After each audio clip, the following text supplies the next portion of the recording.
Okay. Now, different loving. How did all of this happen?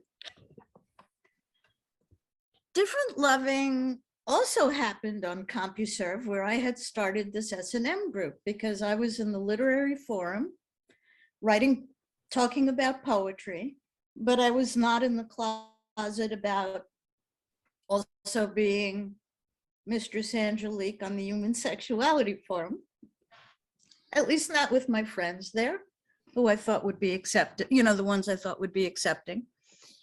And one of them was really intrigued by BDSM because he'd heard about it his whole life, and he was an old guy, but he didn't know what it was really about. So he would ask me some questions in email and I'd write back. And after a few of these, he said, and he was an older poet who I respected. And after a few of these emails, he said, you really should write a book on this because you make it all seem so human. And, you know, I thought about the books that I had read, and not many of them treated us as humans. We were either fictional characters who authors distanced themselves from sometimes, or we were clinical studies by people who had a theory to prove. And usually that theory was neo-Freudian, meaning that it's really a psychopathy and that you can't be kinky and be happy. And be happy, right. You know, that you're always going to be harboring guilt and shame and because you're, you know, perverse. You're not a normal person. So here's the thing, Vi. That got me in the poet place. And that got me in the injustice place. Because what's a poet's job, or what do you try to make your job, is to speak your authentic truth or your authentic perception of something in a universal way, and to get people to think about it and possibly change for having read it. And of course, it got me in the injustice place because I think that's what kept me away from BDSM and the community for so long, was my own misapprehension that the people who were in the lifestyle, unlike me, who was a totally functional person and just liked to, you know, tie men up at night,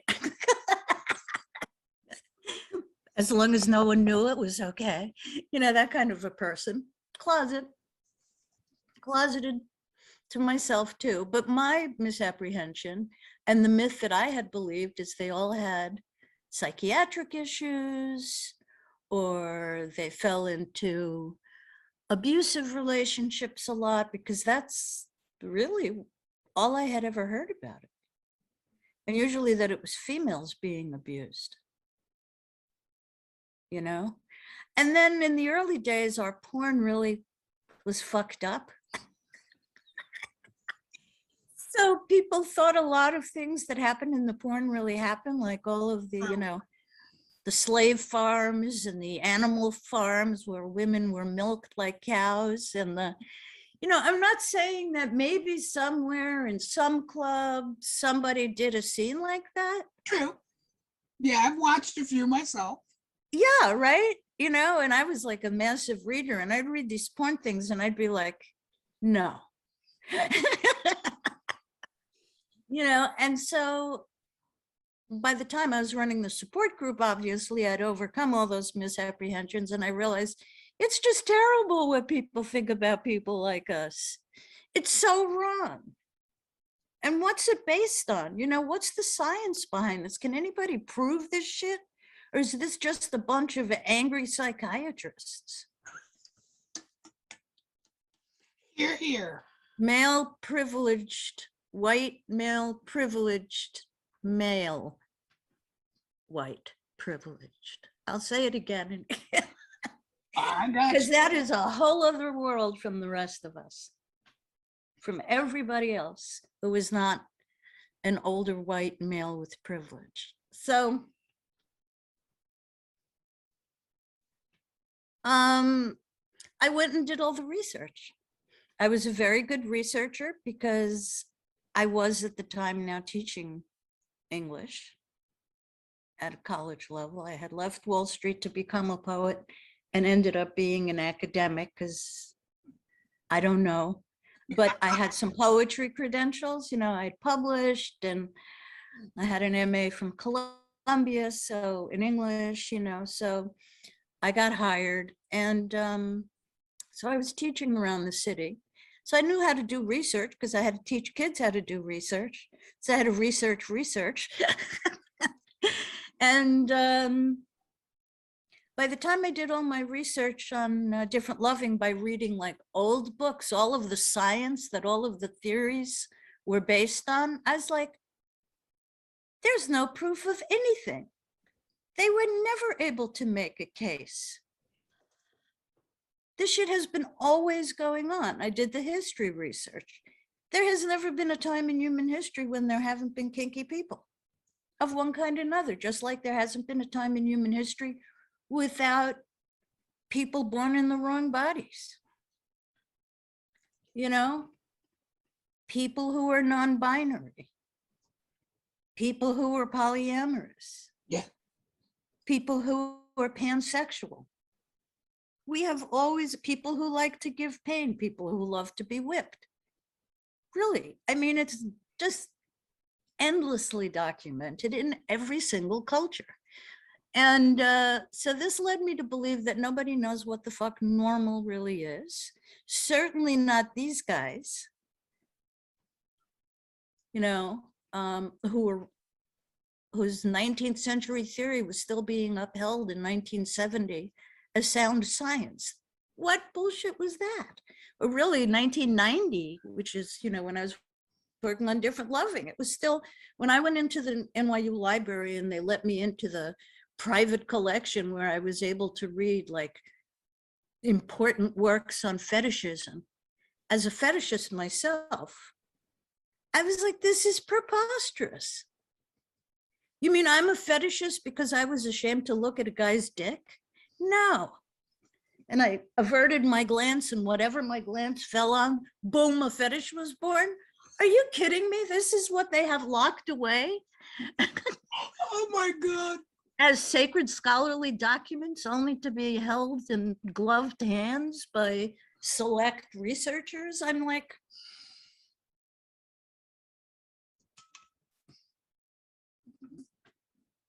no. So that really was my inspiration for doing different loving.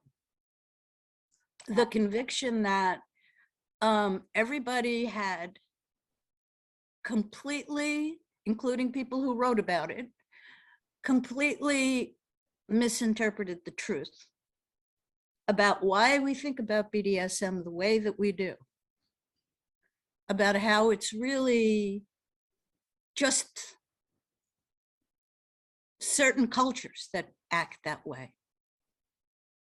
That some cultures, I have a friend on Facebook who's Nigerian, and she said Nigeria has been doing BDSM way long and accepting it way longer than in the US.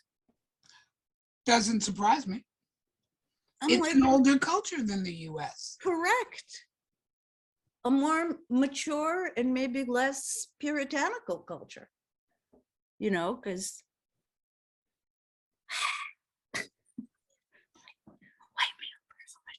so, so may I say what has been said many times before? Fuck the patriarchy. And being a nerd, I don't come out and say that in plain words in my books. I take a more, polite, therapeutic approach. I don't say these people are completely full of shit. I say, look, here's the actual evidence. Coming from an academic, these people are full of shit. Somebody get your attention. instead of something to the effect of, after having reviewed their research and finding that there are faults in the basic research and the logic, and that the conclusion drawn by all of this is misinterpreted from the beginning, it's just so much nicer to hear this guy is full of shit. I was a little more courageous in the Truth About Sex series, where I explain how Western science completely fucked up the understanding of things like orgasm and masturbation. Polite, okay, very polite. I like that. And the second one is asserting that the true sexual norm is diversity, based on all my research, which is extensive. So there it is. Love it. So, you know, the poet in me is actually very satisfied with the work I've done as a sexologist. I love the sound of that. And of course, the sexologist in me, because, you know, it just made sense. I was always obsessed with sex. I was always fascinated about it. I always wanted to hear everybody's stories. You know, even when I was a kid, because I was exploring young, people would be coming to me and saying, could you show me how to give a blowjob? My boyfriend wants one and I'm afraid, you know, and stuff like that. Easy peasy. So I don't think any of my friends were really shocked that you know, friends who knew me were ever really shocked. Here's the funny part, that I grew up to be a sex person and that I turn out to be a dominatrix. It was a surprise to me. Okay, I'm going to leave that alone. All right. Well, I covered that in part one. We are always the last to know, right? You know, I'm going to say it takes time to know yourself and more time to fully accept yourself. Hear, hear. Because to me, again, because I came from a place of ignorance and misapprehensions and a lot of sex negativity in my own family and from school, because I was raised 2 generations ago or 5, I don't know how many school generations ago, but let's see. I graduated junior high 50 years ago.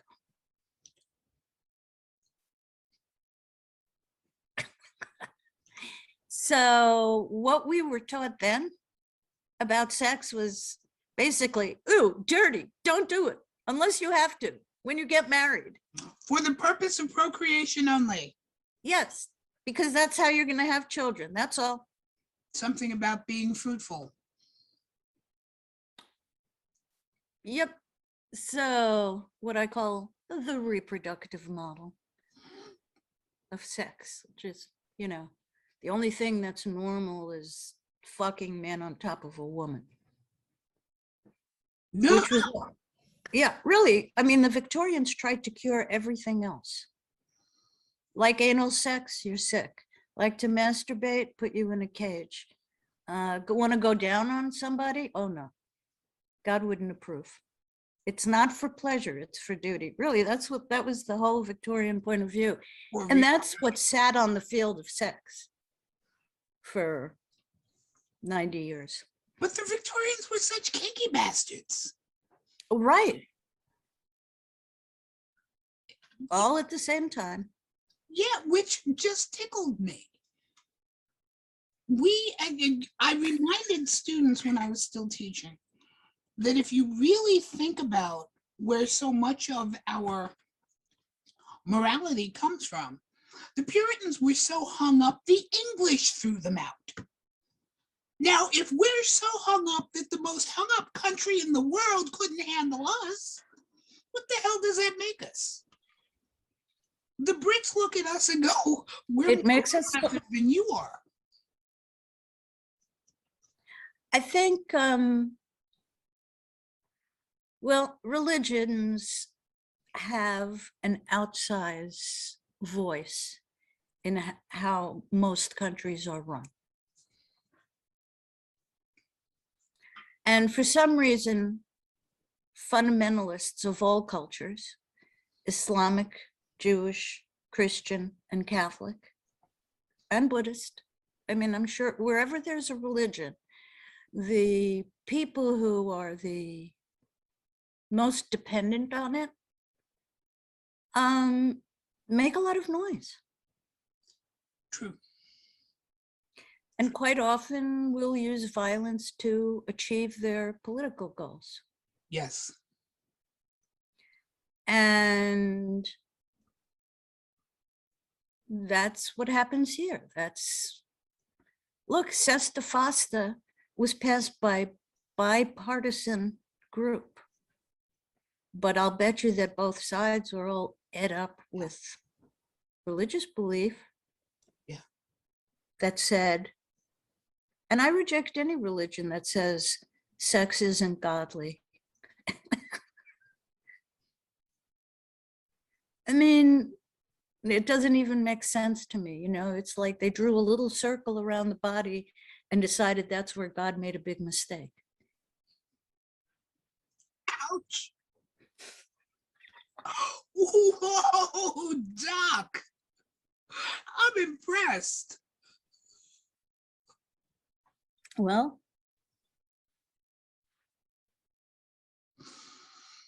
I was just waiting to hear you go on with that one. what more is there to say, really? That's how we treat it. Yeah, unfortunately true.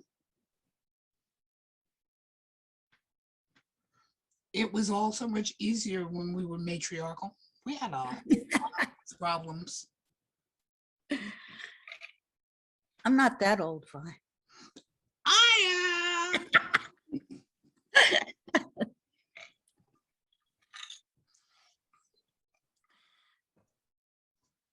I've listened to a few Cherokee friends who've gone on and on about the fact that the Cherokee is a matrilineal society, and even having been screwed up, fucked up, and absorbed by the US government, they still have a lot less problems because they are matrilineal.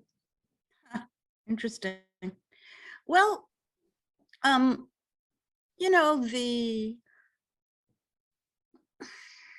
more progressive Jews, I guess, like the Reform Jews or the New Progressive Jews, they're great about this stuff.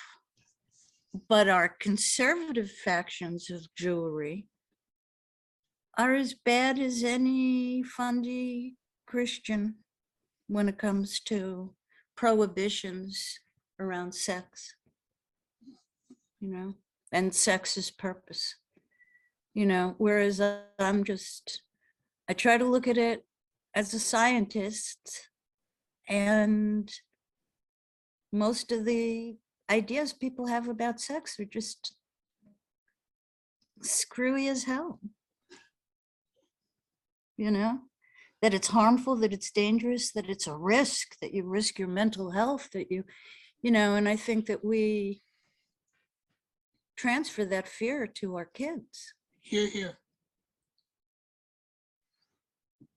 We go back to all of the issues of women as property and women therefore creating the heir that will acquire the property, and the only way to guarantee the purity of that bloodline is to make sure that you're all locked up so that nobody else can get to you.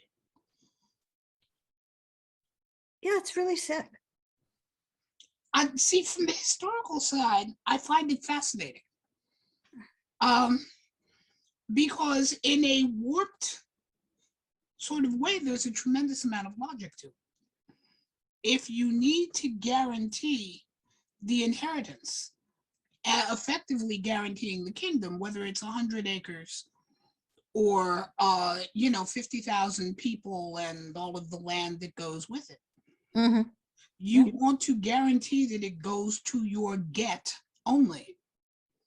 The only way to do that is to guarantee that the person producing that has access to no one else but you. So since it all comes down to property, i.e. money, you're going to make sure that that which effectively creates your fortune belongs to you and you alone, and does not have the will to do anything else, or the Yep. means, whichever way. And if I can brainwash her through enough generations, it's have the will. And if I can keep her prisoner effectively within my own created kingdom, she has no other way. Now, for the sake of property alone, that makes sense.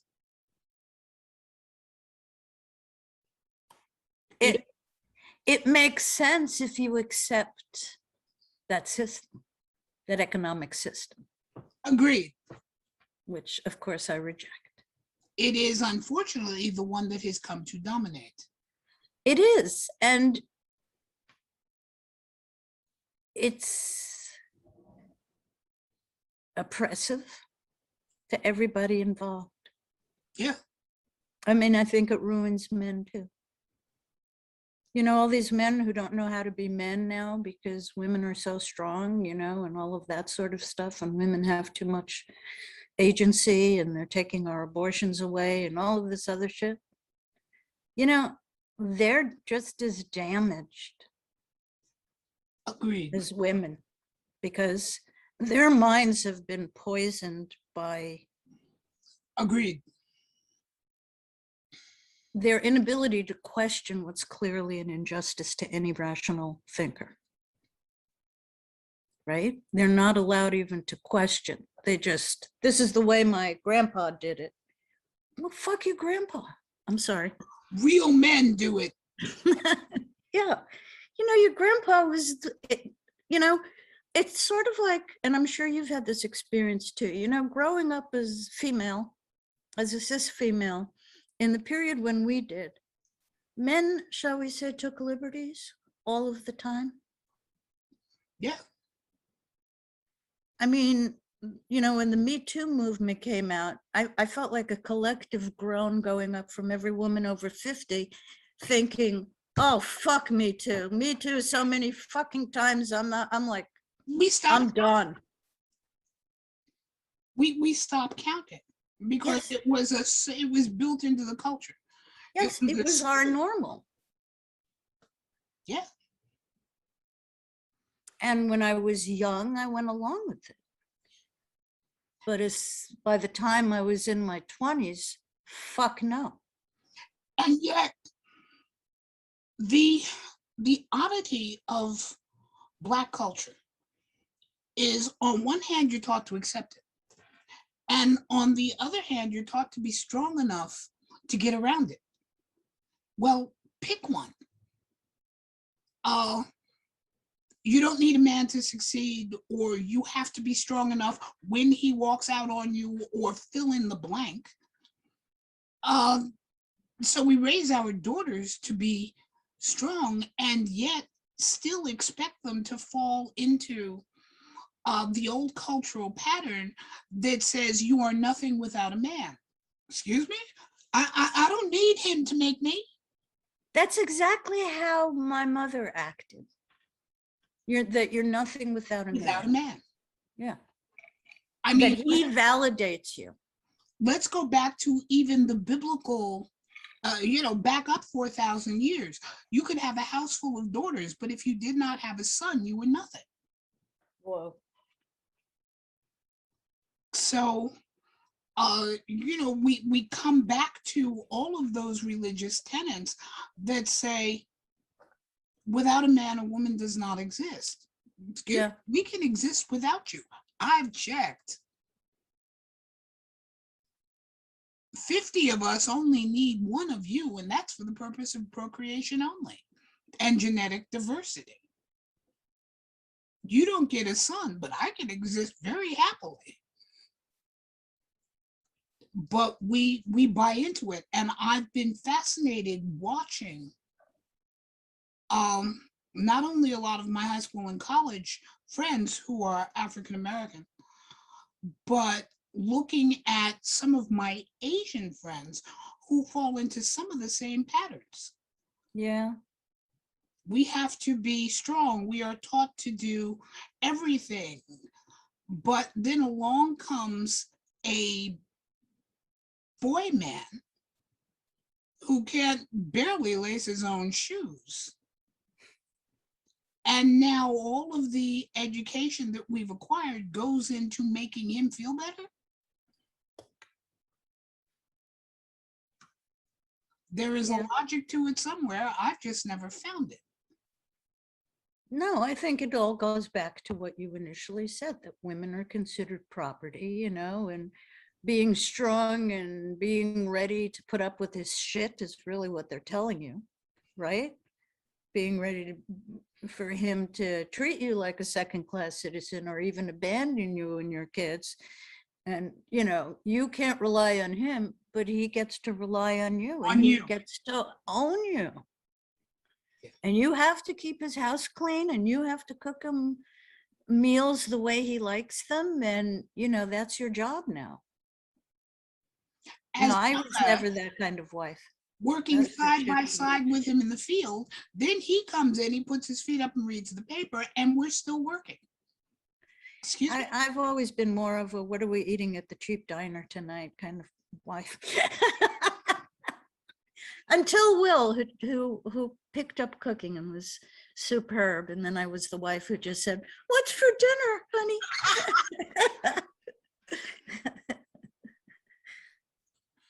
Impressive. Impressive. So I was very ed up with feminism, in case you hadn't figured that out, but sort of an older school feminism. So I don't really necessarily approve of a lot of the newer school feminism. Could you be a tad bit more specific about that? I don't mistrust men. Okay, got it. I'm not easily offended by them.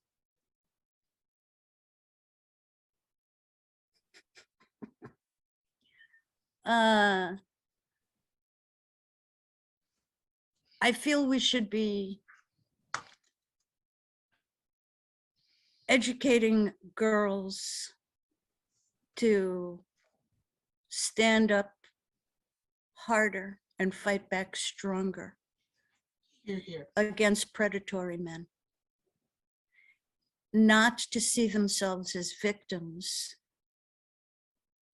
who cannot stop what's happening to them,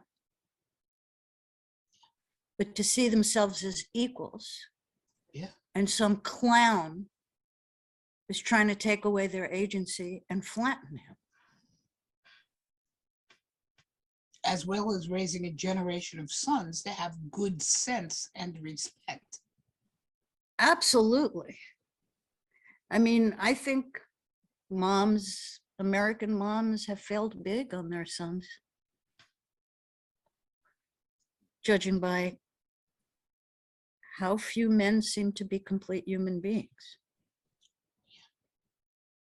So,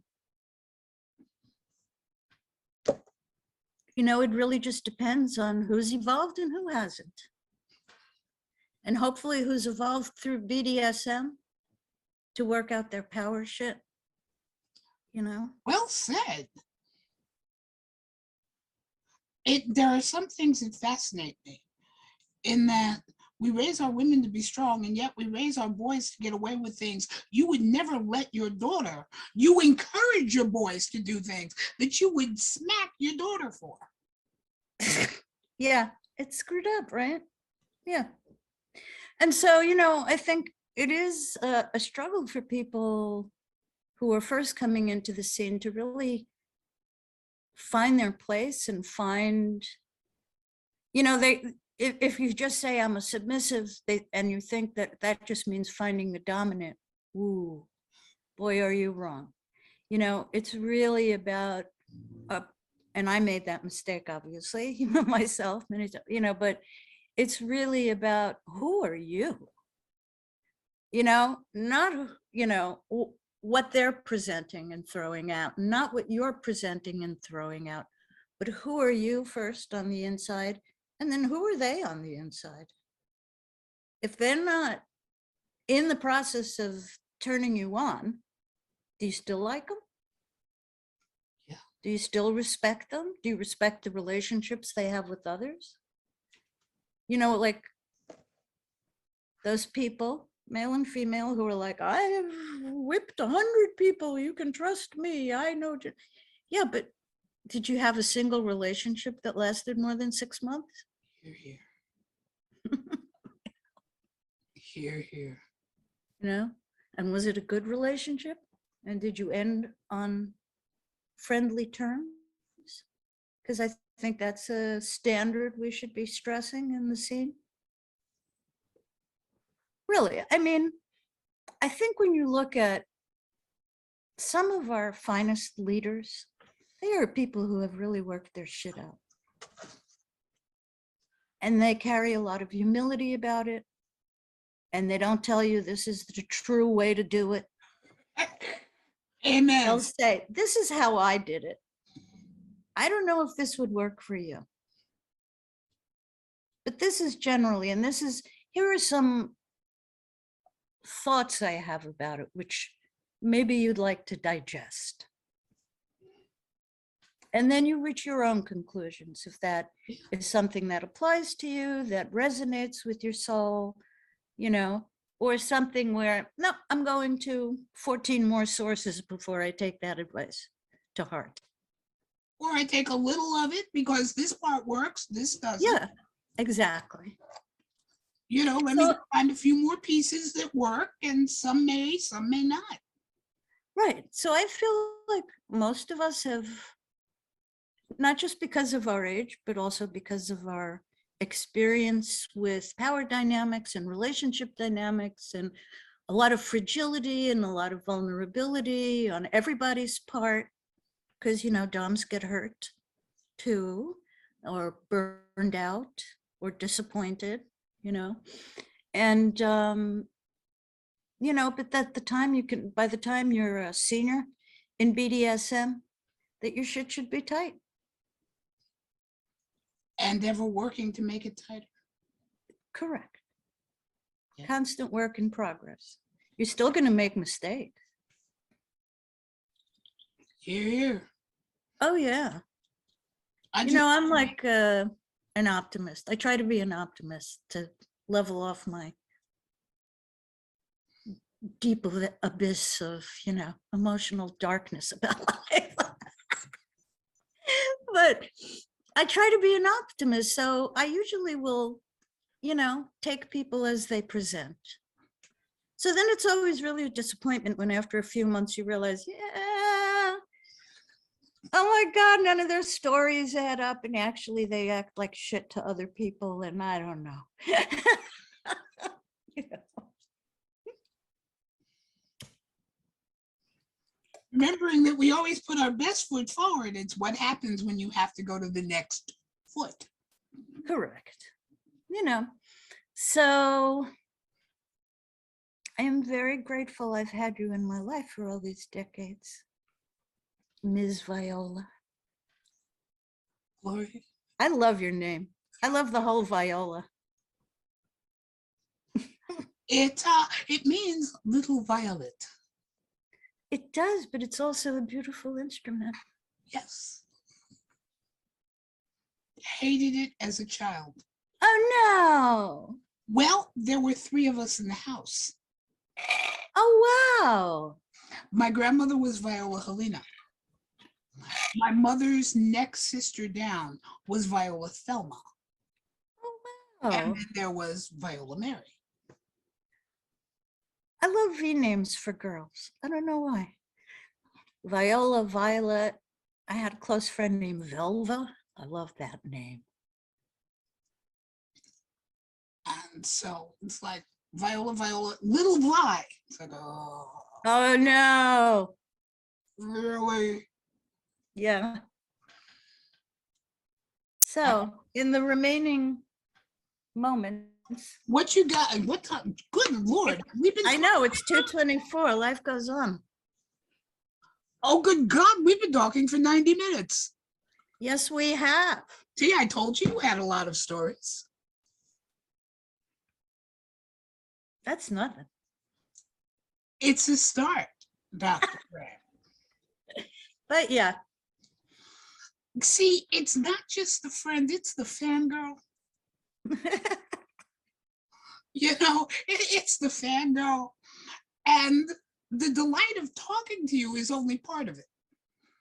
The historian says, if I have questions, if I want the conversation, so do an awful lot of other people. So, let's hope. We'll see. trust me. Be 3 hits. As a But matter of it's fact, what you said. It's the people who want to know who will get the information. And that's really what's important. I and agree. who will just enjoy the conversation. I said, if I could have tapped Paulson on this one, I probably could have gotten him to give up his car, his pension. Hence the joy of it's also on tape for future generations. All right, now I have a question for you, my interrogator. Shoot. Do you sense kinkdar on me? Do I flash kinkdar? What does it? What is it? Is it my crazy eyes? What is it? No,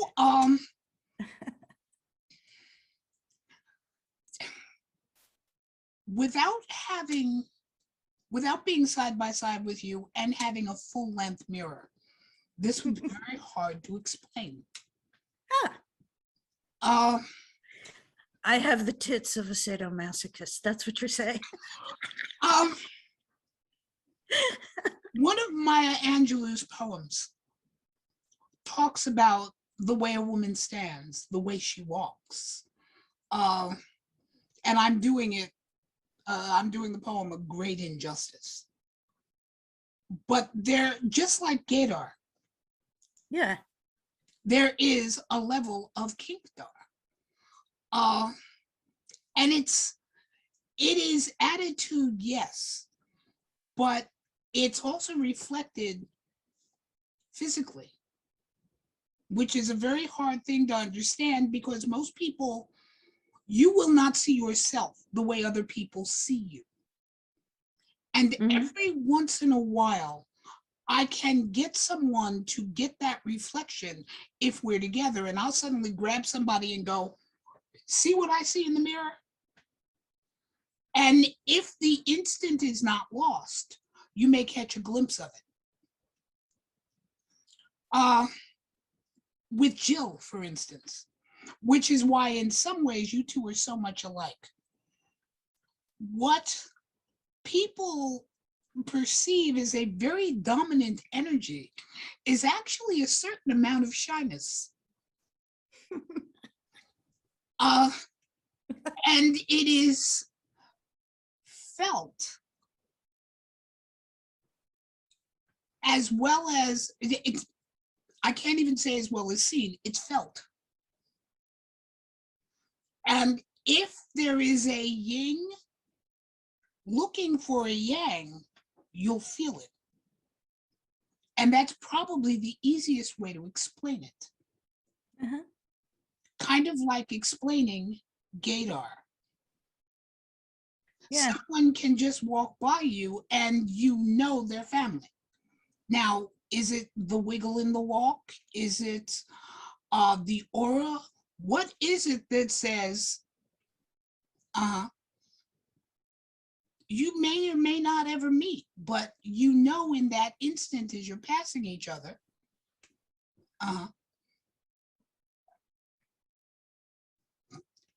and other than you would have to see you the way someone else sees you. There's almost no way to explain it. Gesundheit, Doc. Thanks. And if part very dominant sneezes though, weren't they? Choo, choo. No, that's feminine, baby. Oh, dominant sneeze is just. No, that was just not wanting to spray the screen. But if there isn't a little iron in you, you'll never be picked up by the magnet. And that's probably the easiest way to explain it. Aluminum doesn't get picked up by the magnet. Aluminum goes by the magnet and nothing happens to either one of them. Yeah. No, I've always attracted submissive men, that's for sure. I mean, now when I look back, I realize what was happening. Don't be clinical.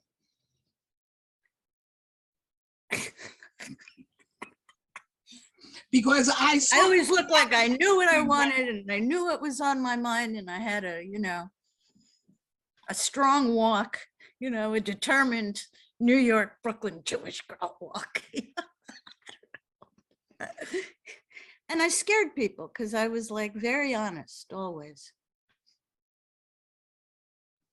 That's refreshing. That's not frightening. Well, to the right people, it's refreshing. Oh, okay. Hadn't thought about it that way. Yeah. Of course, that's a limited reflection. Hi. Oh yeah, finally somebody that isn't full of shit. Oh, please stop them. No, I mean, a lot of men, especially of our generation, raised as that the man's supposed to be in charge, they're really put off by strong women. And my attitude has always been, if you can give me a reason why you should be in charge instead of me, we can work this out. Wait, the concept of your genitalia is the only thing you got? Really? Yeah. I'm expecting a little more than that. I'm expecting you to tell me I can lift a Volkswagen with one hand. Okay, that could conceivably make you a decent protector. I can run down a deer. All right, that would make you a good hunter. I graduated with a double PhD while I was still in high school. Now you have my attention. It's the old feminist joke, after we've had sex, can you turn into a pepperoni pizza? Well, if you can actually turn into a decent book of philosophy, you can stay around. The pepperoni pizza, I can get anywhere. So give me a good reason you should be in charge. If you've got a good enough reason, I'll bow down, no problem. I'll keep that in mind. I just haven't found a whole lot of people who can give me a good enough reason. I got reasons up the kazoo. Well, maybe. Maybe not. Yeah. I don't know. If you start with the poetry, we might.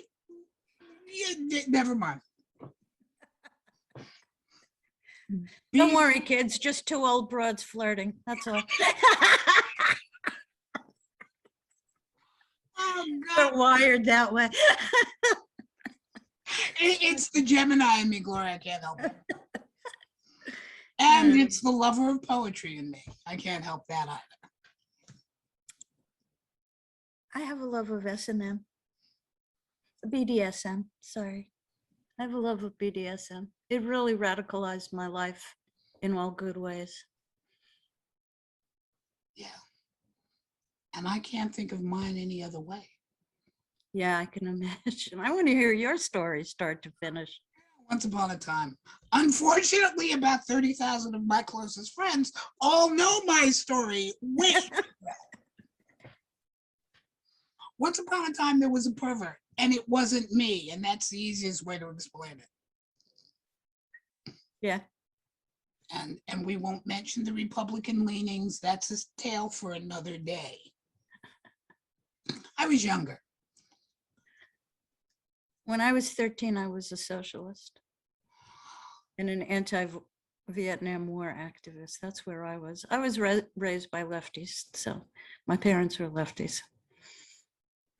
My mother was the oddest combination of left-winged Greenwich, not in the 40s, Greenwich Village, bohemian, pre-hippie, long pre-hippie, bohemian, pot-smoking radical, and Republican. Interesting. the weirdest combination. But the Republican Party wasn't like it is today True. back then. I mean, it was like all the Dixie Democrats that merged Yeah. into the bubble, you know, these Southern politicians. And I constantly have to remind myself of that when I tell people, yeah, I was raised Republican, don't shoot me. But it was a very different party up until Goldwater. Pretty much, right. Yeah. Until the early 60s, right, when they all, they hated LBJ. Yeah. And they hated John Kennedy, and they hated their liberal domestic policies. And they fled, and they contaminated the Republican Party, and now look at it. Well, yeah, the Republicans I don't mean, like themselves. I'm not a historian. That's just my, It's you know. about right. It's about right. They don't even like themselves now. Well, I don't like them either. So there. And my greatest hope is that the party will split. I don't have anything, you know, I don't judge people. I didn't used to judge people on how they voted. I do. I always have. Trump really changed that for me. The one who changed it for me was Reagan. That's interesting. I mean, I've never liked a Republican president. I'm not going to say, you know, but they weren't all totalitarian. Eisenhower was, as far as I'm concerned, was the last good Republican. Okay. And that's in the analogy, you know, in the clarity of 2020 hindsight. But the one who changed it for me was Reagan. I was old enough to actually read and politically understand, not just read and comprehend for the sake of comprehension, but to understand what his policies were actually saying. Mm-hmm. And on some things, I had a respect for him because he believed it, but not necessarily his policies. My Right. feeling about Reagan was a lot like my feeling about Bush Jr. While I disagreed with him on almost everything, I still have a tremendous amount of respect for the man because he believed what he said was right in terms of the best thing for the nation. Right. He wasn't selling a line of crap or bullshit for the sake of wealthy friends or anybody else. He believed what he was doing was right. And I respect that. I don't have to agree with it. Right. But Reagan made it real clear with trickle down. Yeah. Graham Rudman Holling didn't help either. But the whole concept of trickle down and pissed on are pretty much about the same thing. Mm-hmm. And once I got to that point, it was so long, farewell, Vida Saint adieu. And that's where I had to reevaluate. Okay, you were brainwashed by Nixon. You were too young to know any better. Let's go back through your policies. Okay, you did this, this one wasn't the world's best, but Reagan is where I drew the line. Couldn't do it anymore. Just couldn't do it. And then every once in a while, I'll go to, there are 12-step programs for people like me. When Bush started to make sense, it will somebody please get into my head and clean out the cobwebs, because all of a sudden I'm beginning to think like him, which means get me out of here. But anywho, that's another conversation, Gloria. It is.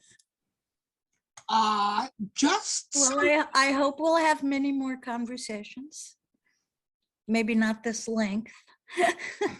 Just so that you know, the next one, hopefully that, you know, the powers that be in the Ethernet won't be acting up. I'm cornering you again next Tuesday. Okay. Check your schedule. I will. Because next Tuesday, same time, same luncheon date. Okay. Love you, Vi. I am going to make sure that this thing behaves itself and then send you a Zoom link so that you can edit this any way you choose. I'm not going to edit it. Or you I can. don't know how to edit it. Oh. In that case, I'm going to send you the Zoom link, and then I'm going to send a copy of it to an old friend of mine who is in film and tell her to break it up. Oh, that would be nice. If we can get 3 good pieces out of this, Okay. then you get all of them for your website. That would be wonderful. I'll post them everywhere. Super cool. Next Tuesday, Gloria. See you then, honey. Toodles. Bye.